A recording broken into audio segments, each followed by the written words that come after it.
Así empieza el síndrome de la chica con suerte, de Aloma Martínez. 1. Había soñado con él de nuevo. No recordaba la última vez que había cerrado los ojos y su rostro no había aparecido de manera instantánea. Matías me visitaba todas las noches y su presencia se hacía palpable en cada sueño, luchando por quedarse.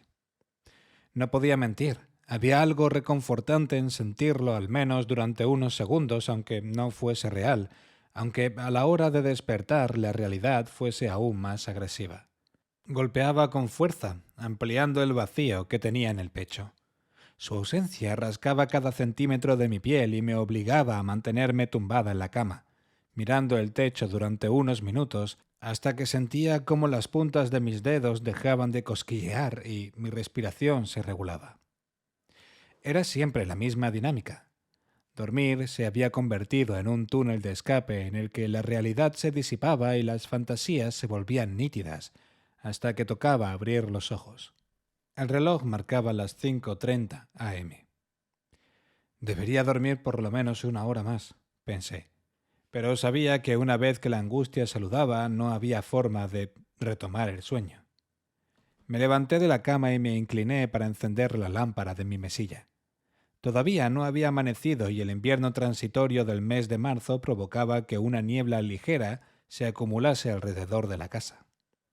No me acostumbraba a la oscuridad del pueblo y a pesar de que seguían encendidas un par de farolas, todo lo que había fuera era de un negro tan brillante que parecía preguntarme ¿quieres entrar? La respuesta era rápida. No, aunque algo dentro de mí quisiera arrastrarme al interior del bosque para perderme durante un largo tiempo. Desaparecer, supongo, a veces era una idea demasiado atractiva. Posé mis pies sobre la fría tarima y busqué con rapidez mis zapatillas, además de una sudadera que ponerme sobre el pijama. Sin hacer demasiado ruido para no despertar a nadie, busqué en mi cajón el paquete de cigarros que metía allí cada día después de prometerme uno y no más. Matías odiaba el olor a tabaco que se me quedaba después de salir de fiesta. «Tú también fumas», le recriminaba yo. «No es lo mismo», decía él con seriedad, y no se hablaba más del tema. Con la cajetilla y el mechero en las manos, decidí bajar al jardín. La casa estaba en pleno silencio y solo se oían los crujidos de la madera bajo mis pies. Abrí la puerta y cerré los ojos una vez que el frío acarició mi rostro con delicadeza. Llegué a notar cómo el viento se metía por mi ropa, palpando el sudor de la espalda y activando las plantas de mis pies. Caminé entonces, después de encender la pequeña bombilla que teníamos fuera, y me senté en una de las sillas que habíamos colocado alrededor de la mesa. Habíamos utilizado el jardín durante septiembre y octubre, cuando el tiempo todavía nos permitía comer y cenar fuera. Después de esos meses, quedó reservado para los días de sol y las noches despejadas. En aquellos primeros días, en los que había mirado a mi alrededor emocionada, no habría sido capaz de imaginarme que la aventura de venir a vivir al pueblo se convertiría en una huida del resto del mundo y que la casa sería la celda de aislamiento perfecta. Nos mudamos en otoño, y en enero todo se derrumbó. Hacía 2 meses que no veía a Matías. Después de nuestra última conversación, cogí el coche y me pasé todo el viaje intentando que las lágrimas no me impidiesen ver el camino de vuelta. Aquel día solo quería llegar a casa. Tenía un sentimiento de urgencia por volver al pueblo, como si el dolor no pudiese llegar hasta allí. Todavía recordaba la impresión de irrealidad durante todo el recorrido, el cosquilleo en las piernas y el pulso acelerado mientras mis manos se aferraban al volante, incapaz de asimilar las palabras que acababa de escuchar. Creo que no estoy enamorado, Serena.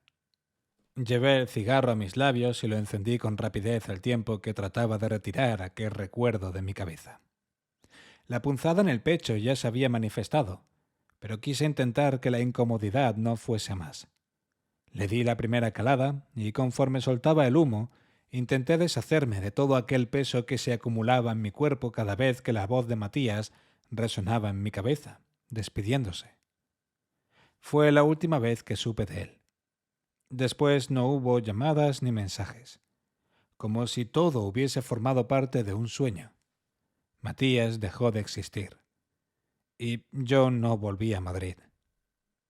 El pueblo me había abrazado y me había dicho: «Te puedes quedar aquí todo lo que necesites». Y no supe cómo explicarle que necesitaría una eternidad hasta que me recuperara del susto. Pero el pueblo parecía haberlo entendido, y todos los días amanecía con un cálido abrazo y asentía con delicadeza mientras me veía recomponerme de mis delirios nocturnos. Volví a dar una calada al cigarro y me recosté un poco más en la silla. Vi la luz del pasillo encenderse y supe que se trataba de Tam antes de que apareciese por la puerta. La abrió con delicadeza e hizo una mueca al notar el frío golpeándole la cara, de la misma forma que había golpeado la mía. «¿Qué haces levantada tan temprano?», preguntó avanzando hacia mí. Traía una manta en las manos y no pude evitar sonreír. Tam no destacaba por ser la persona más cariñosa del mundo, pero sí tenía gestos que evidenciaban que el afecto no solo se demuestra con el contacto físico. A veces, que te traigan una manta para que no pases frío vale mucho más que un abrazo. «No puedo dormir», confesé, pero eso ella ya lo sabía. Asintió, y mientras me ponía la manta sobre las piernas, se fijó con disimulo en mi sudadera. Un arrebato de vergüenza se acumuló en mi rostro. La prenda era de Matías y Tam la había reconocido, pero como siempre no dijo nada. Hacía mucho que su nombre no se pronunciaba en la casa. Al principio el silencio lo provocó el gran nudo en mi garganta, que me había impedido decir palabra en los 2 días posteriores a la ruptura. Las palabras tampoco vinieron después, cuando la confusión comenzó a invadirme, porque las preguntas eran tantas que no había forma de elegir la primera en vocalizar. Y luego el silencio se convirtió en algo demasiado placentero, algo que me otorgaba el privilegio de fingir que no había pasado nada. Si no lo nombraba, no existía, y por lo tanto, el dolor tampoco. Aunque eso era mentira, porque el ardor en el pecho siempre estaba ahí, y su nombre, aunque no se dijese en alto, siempre estaba en el aire. «¿Cuándo se irá?», le había preguntado a Tam un día que tendíamos la ropa en el jardín. «¿El qué?», contestó sin mirarme mientras acomodaba una sábana blanca en la cuerda. «El dolor», casi susurré, y sus ojos se dirigieron a mí con rapidez. Ambas nos quedamos calladas durante unos segundos. Yo sabía que ella estaba escogiendo muy bien las palabras que iba a pronunciar a continuación. Terminó de colocar la sábana y con mucha delicadeza en la voz dijo: «Eres lista, Sere. Tú mejor que nadie sabes lo que tienes que hacer». El silencio volvió a formar parte de nosotras y después de ese día no quise preguntar nada más. Miré de nuevo a Tam, que se había sentado en una silla junto a la mía, y con un gesto desenfadado me pedía un cigarro. «Pensaba que lo habías dejado», murmuré al tiempo que rebuscaba en la cajetilla y trataba de disimular una mueca divertida. Ella resopló y negó con la cabeza. «¿Qué valor tienes?», me acusó. Una risa inevitable salió de mis labios y le di el cigarro. Tam tenía razón. Yo había prometido más veces que ella que ese hábito iba a desaparecer de mi vida, pero nunca parecía un buen día para intentarlo.